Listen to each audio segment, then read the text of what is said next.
you don't listen, you will fail. Just stop the steal. Do you know why the 7 rifle get prepared? If you don't listen, then you'll fail. Just stop the steal. More than 156 billion carbon credits prepared. If you don't listen, then you'll fail. Just stop the steal. Need over 10,000. Today, what you're about to hear has wide-reaching effects and far-reaching implications. There are 3 ministers involved in the administration of this carbon credit scheme: the Prime Minister, the Minister of Finance, and the Minister of Natural Resources. You could read it, it's in the act. I'm not making this stuff up. I know it's in the act. I'm just saying, I'm just making a comment. Yeah, I know it's in the act. It's unreal.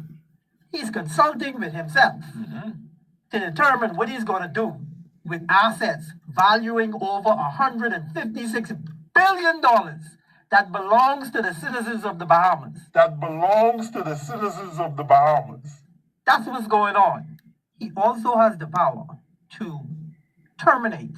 He consults with himself again. The Prime Minister consults with the Minister of Finance to determine if they wanted to terminate any agreement with a management company. He's the sole authority.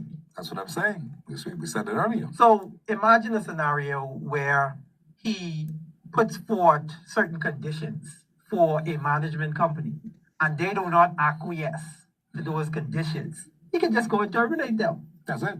So you can imagine what kind of deals with that type of power and authority.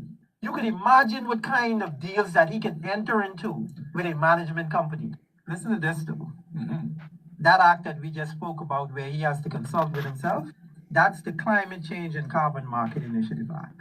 They've passed another act that repealed the Sovereign Wealth Fund, the National Investment Act. The Cabinet of the Bahamas, where these acts are conceived, they're discussed first before they are presented to the Parliament, to the lower chambers. Now, note for the record who the crooks are in the Cabinet of the Bahamas. They all crooks now, but let's just note this for the record. As of early 2026, the Progressive Liberal Party, PLP cabinet, led by Prime Minister Philip Brave Davis, includes Minister, Portfolio, Philip Davis, Prime Minister, Finance, I. Chester Cooper, Deputy Prime Minister, Tourism, Investment and Aviation, Fred Mitchell, Foreign Affairs, Glenys Hannah Martin, Education, Technical and Vocational Training, Alfred Sears, Immigration and National Insurance, L. Ryan Pender, Attorney General and Legal Affairs, Michael Halkadis, Economic Affairs,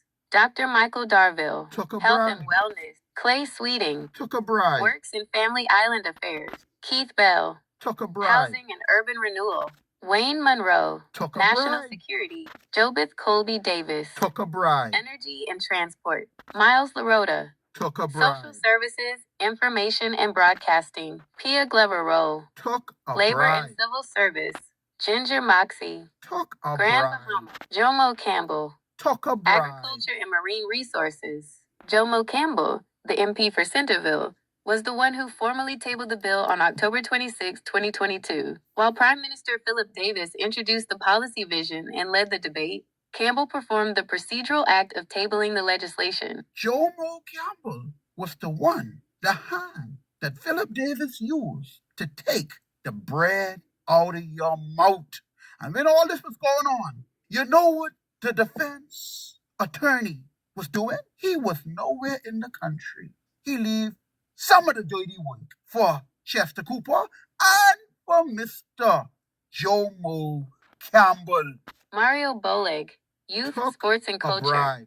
All these individuals took a bribe from Prime Minister Philip Davis. The cabinet agreed to create a firewall between the Parliament, a firewall to prevent the Parliament from receiving information regarding these carbon credits. What? There's no reporting to the Parliament of the Bahamas. There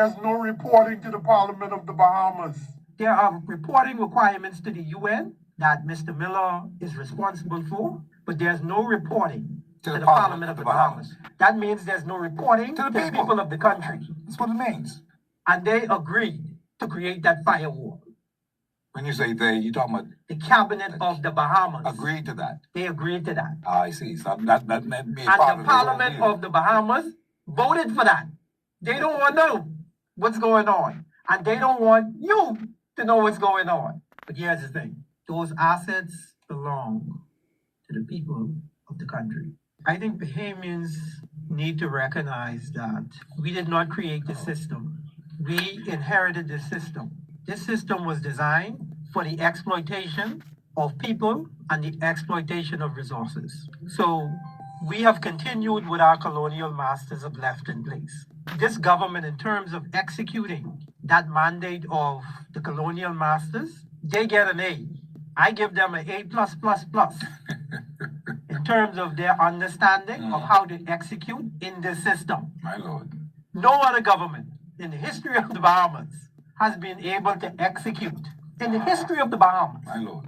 the Parliament of the Bahamas has never assigned the kind of authority that the Parliament has placed in Philip Brave Davis.